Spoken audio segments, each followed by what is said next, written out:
नमस्कार, मी अर्का सकाळे तुम्हा सर्वांचं पुन्हा एकदा स्वागत करते अभुदय वार्ता या युट्यूब चॅनलवर।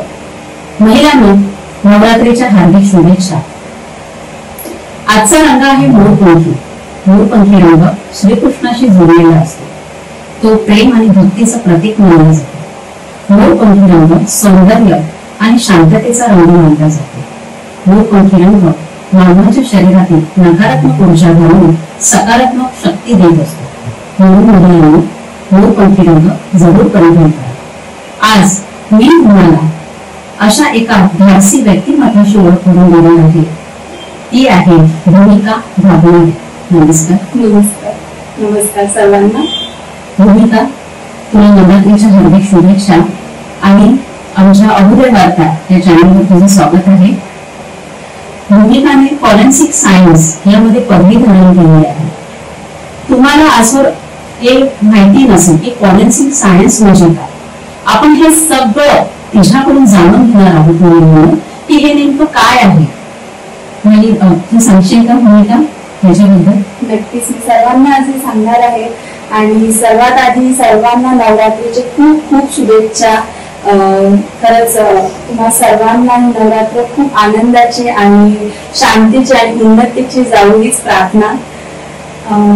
फॉरेन्सिक सायन्स बद्दल मी हे सांगण्याआधी सांगेन की मी फॉरेन्सिक एक्सपर्ट म्हणून आता सध्या आपल्या विभागात काम करत आहे, काळा चौकी विभागात, आणि पूर्ण मद्य नियंत्रण कक्षामध्ये जेवढे 20 पोलीस स्टेशन आहेत त्याच्या अंडर मी सध्या आहे। आणि मी घटनास्थळावर जाऊन घटनास्थळाचा पुरावा जमा करून पोलिसांसोबत काम करत आहे। ही पदवी मला भेटण्याआधी मी 12वी सायन्स मधून माझं शिक्षण केलं आणि मग त्यापुढे मी फॉरेन्सिक सायन्स माझ्या बहिणीच्या प्रेरणा घेऊन, माझी मोठी बहीण जी ऍडव्होकेट आहे त्या वागणारे, त्यांनी मला प्रेरणा दिली की ह्या क्षेत्रात तू जा, आणि मी इन्स्टिट्यूट ऑफ फॉरेन्सिक सायन्स मधून माझं ही पदवीला मिळवलं। 3 वर्षाची कोर्स असतो हा।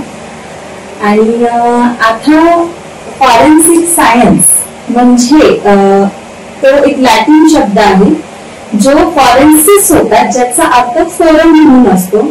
आणि फोरम हा शब्द असा आहे ना की जिथे लीगल गोष्टींना चर्चा केली जाते, एकमेकांच्या विचारांना एकमेकांशी एक्सचेंज केलं जातं। आणि याच फोरम वर्डला यूज करून 1920 मध्ये एडमंड लोकर म्हणून जे मोठे सायंटिस्ट आहेत त्यांनी त्यांचा एक प्रिन्सिपल स्थापित केला की एव्हरी कॉन्टॅक्ट लिव्स ट्रेस। जिथे 2 गोष्टी एकमेकांशी जेव्हा जोडले जातात किंवा संपर्कात येतात जेव्हा 2 गोष्टी, तेव्हा ते काही ना काहीतरी एकमेकांशी एक्सचेंज करतात त्यांच्या गोष्टींना, किंवा त्या गोष्टी ते एकमेकांसोबत घेऊन तरी जातात। इथून फॉरेन्सिकचं एस्टॅब्लिश झालं आणि असंच आहे हे फॉरेन्सिक सायन्स, जिथे आपल्याला खरंच घटनास्थळावर जाऊन कुठलाही गुन्हा त्याच्या मागचं फॅक्ट आपण काढतो, आणि जिथे गुन्हेगार किंवा विक्टीम, अक्यूज विक्टीम ज्याच्यासोबत गुन्हा झाला आहे पीडित, त्या दोघांचेही एकमेकांची जे एक्सचेंज झालेले एव्हिडन्सेस असतात तो शोध काढणारे फॉरेन्सिक एक्सपर्ट म्हणून। भूमिका, I would like to know about this course benefit after course. अच्छा, या कोर्सचं बेनिफिट असं आहे की आता सध्या फॉरेन्सिक सर्वीकडे आहे।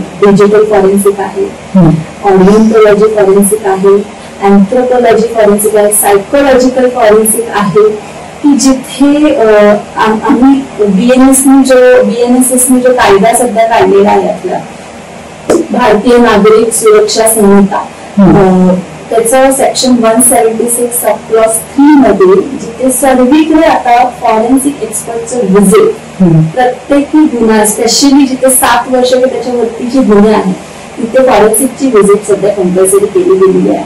आणि हा कोर्स आताच्या येणाऱ्या जनरेशनसाठी खूप जास्त खूप इम्पॉर्टंट असणार आहे, आणि खरंच त्यामध्ये मी उत्साहित करेन मुलांना की तुम्ही नक्कीच हा कोर्सला घ्या। महिलांना ऐकलं का, पोस्टमार्टम हा शब्द जेव्हा आपण ऐकतो त्यावेळेला प्रत्येकाचा थरकाप उडत असतो. कोणताही पुरुष किंवा कोणतीही महिला या फॉरेन्सिक सायन्स या स्टडीसाठी कधीच उत्सुक नसते. पण भूमिकाने हे धाडस दाखवलंय म्हणून मी मगाशी धाडसी हा शब्द वापरला. त्याचं कारण ते होतं.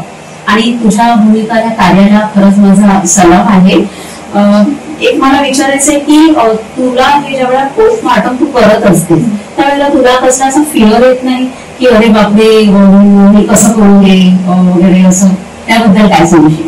तर सर्वात आधी तर येस, मी थोडीशी जेव्हा पहिला माझा अनुभव असा होता की मी पहिल्यांदा जेव्हा पोस्टमॉर्टम रूम मध्ये गेलेली तेव्हा मी खूप घाबरली होती. फर्स्ट डेड बॉडी माझ्या समोर होती आणि ते खूप सस्पिशियस एक ते डेथ झालं होतं आजोबांचं. एखादा अनुभव असेल तर जरा नक्कीच मी सांगेन. पण फॉरेन्सिक सायन्स घेण्याआधी माझं मन मी तयार केलेलं. जसे मी ज्या कॉलेजमधून म्हणजे कम्प्लीट केला course, government institute of forensic science, ज्याचे डायरेक्टर प्रतिमा जाधव मॅडम ज्या होत्या त्यांनी मला सांगितलेलं की भूमिका तुला कोर्स घेतला आहेस तर तुला खूप पेशन्स पाहिजे आणि तू इमोशनली स्ट्रॉंग पाहिजे. कारण जेव्हा तू असे डेड बॉडीज आणि ह्या गोष्टींना बघणार तर तू तुझ्या मनाला पूर्ण प्रकारे तयार ठेव, स्ट्रॉंग ठेव. तुझ्यामध्ये पेशन्स आणि तू इमोशनली स्ट्रॉंग पाहिजे. आणि तेच मनात ठेवून मी या पुढचा प्रवास केलेला आहे. आणि येस, मला पहिल्या ह्याला भीती वाटली पण त्याच्या मागचं सत्य काढून देणं आणि त्यातून त्या व्यक्तीला न्याय मिळवून देणं हे पुढे त्याचा आपल्याला बेनिफिट भेटणार आहे. तर म्हणून मी माझ्या त्या भीतीला कुठेतरी मारलं आणि मी त्यात पुढे गेली. भूमिका, हे जेव्हा तू काम करत असते तर आय रिअली क्युरिओसिटी आहे मला की हस्ताक्षरावरून, हँड रायटिंग वरून तुम्ही क्राईम कसं शोधून काढतात ते जरा सांगशील कसं? तर आपल्या सर्वांचं एक लिहिण्याचं ना 3 गोष्टी असतात यात.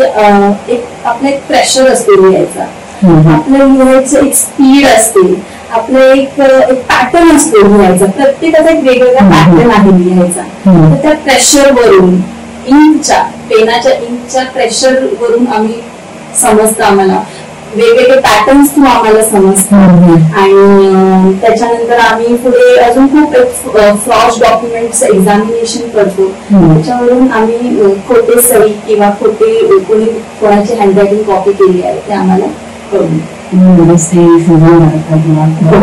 छान आहे. तसंच एज पडतं ती व्यक्ती तुम्हाला त्याचं जेंडर समजतं ते एक क्युरिओसिटी आहे. हे जरा सांगशील का? तर आपण जे बोन्स आहेत स्पेशली जे त्याच्यावरून जेंडर जाणायचं असेल तर आपलं जे महिलांचं आणि पुरुषांचं जे पेल्विसचा स्पेशली भाग बघायला गेला तर कमरेचा जो भाग असतो तिकडचे जे बोन्स आहेत पेल्विस बोलून तर कमरेचा जो भाग आहे तो पुरुषांचा थोडासा क्लोज असतो आणि महिलांचा गर्भधारण आपण करायचं असतं म्हणून तो थोडासा वाईड असतो. तर त्या ह्याच्याने किंवा शेप साईजच्या थ्रू टेक्स्चरच्या थ्रू आम्हाला एज पण कळते की किती झिजलं गेलं आहे हड्डीचं लॉंग बोन्स असतील तर त्याच्यामध्ये साईज पुरुषांची थोडीशी ब्रॉड असते, महिलांची थोडीशी पातळ असते साईज बोन्सची. आणि स्कल खूप इम्पॉर्टंट आहे. जेव्हा आम्हाला स्कल भेटतात त्याच्यामध्ये महिला आहे की पुरुष आहे जेंडर डिटर्मिनेशन करायचं असतं. तेव्हा स्पेशली हे जे फोरहेडचा जो पार्ट आहे तिकडून आम्हाला समजून येतं की ही एक महिलाचं स्कल आहे की एका मेल आहे की फिमेल आहे. त्याचं एक ब्रॉड एक रेंज असतं, ते चार्ट असतो स्पेसिफाईड, त्याच्याने आम्ही ते कम्पॅरिझन करून आम्ही जेंडर डिटर्मिनेशन आणि एज डिटर्मिनेशन करतो. खूप डिफिकल्ट आहे ऍक्च्युअली हे सगळं फाइंड आउट करणं. अगदी मला ऐकतानाच अगदी होते आणि मी या क्षेत्रात काम करतेस म्हणून तुझ्या काही हॉबीज असतील नाही या सोडून या व्यतिरिक्त तू त्या कशा करतेस? माझे हॉबीज आहे, मला डान्स करायला खूप आवडतो. आणि पुस्तकं वाचायला, नवीन नवीन गोष्टी शिकायला मला फार आवडतात. स्टोरीज, वेगवेगळ्या घटना ऐकायला मला फार आवडतं. आणि त्यासोबत मी म्युझिकही शिकते, म्युझिक इन्स्ट्रुमेंट्स. सध्या मी गिटार आणि पियानो शिकते, कीबोर्ड शिकते. आणि त्या मी जेव्हा माझा वेळ भेटतो माझ्या वेळात स्वतःच्या वेळात म्हणजे मी टाइम मी ते म्हणजे प्रत्येक हॉबीजला पूर्ण करते. डिजिटल फील्ड मध्ये काम करता करता आपल्या हॉबीजही ती सांभाळत आहे. भूमिका खरंच छान. तू इथे आलीस तर तू या आमचे अभुदय वार्ताचे खूप सारे प्रेक्षक तुला आता बघत आहेत, तर तू या सगळ्यांना तुझ्या पॉलिसी सायन्स बद्दल काय संदेश देशील थोडं सांग. मी सर्वांना हेच उत्साहित करेल की फॉरेन्सिक सायन्स हा करिअर ऑप्शन खूप चांगला आहे आणि पुढे यातच आपल्याला करिअरमध्ये मुलांना आताच्या जनरेशनला खूप एक मोठा आणि चांगली अपॉर्च्युनिटी आहे ही. आणि आपल्या विभागात ह्या गोष्टीची ज्ञान खूप जणांना कमी आहे, तर नक्कीच मी उत्साहित करेन की तुम्ही या क्षेत्रात जा आणि मेंटली स्ट्रॉंग राहा आणि पेशन्स ठेवा. या क्षेत्रात खूप गोष्टी शिकायला भेटतात. आपल्याला असं नॉलेज भेटतं की कशा प्रकारचे गुन्हे होऊ शकतात, कशा प्रकारची माणसं असतात, कशा प्रकारे आपल्याला आपल्या जीवनात राहायचं आहे हे पण एक ज्ञान येतं. आणि फॉरेन्सिक केवळ फक्त पोस्टमॉर्टम पुरतं नाही राहिलेलं आहे. फॉरेन्सिक म्हणजे फॅक्ट शोधून देणं, जे आता सर्वीकडे आहे. आपण फूड मध्ये काय गोष्टी होत आहेत, फूड आपलं राईट आहे की नाही, बरोबर खातोय की नाही, फूड डिजिटल मध्ये सध्या फॉरेन्सिक खूप पुढे जात आहे. सायबरचे जे काही गुन्हे आहेत त्याच्यामध्ये शोध लावण्यामध्ये फॉरेन्सिक डिजिटल फॉरेन्सिकचा खूप मोठा हात आहे. तर जे IT करतात तेही पुढे फॉरेन्सिक सायबर फॉरेन्सिक मध्ये पुढे जाऊ शकतात.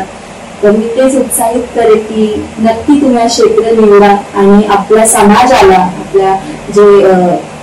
आपल्या भारताला जे न्याय मिळण्यासाठी कुठेतरी पुढे खूप मोठा हात आहे फॉरेन्सिकचा, तर आपली खूप मोठी मदत होईल त्याच्यामध्ये. मी उत्साहित करेल त्याच्या पिढीला. नक्कीच. तू अभुदय वार्ताच्या या पॉडकास्टवर आलीस, खूप छान संदेश तू सगळ्यांना दिलास, एक अमूल्य वेळ तू आम्हाला दिलास, त्याबद्दल अभुदय वार्ताकडून मी तुला धन्यवाद देते. Thank you so much. थँक्यू.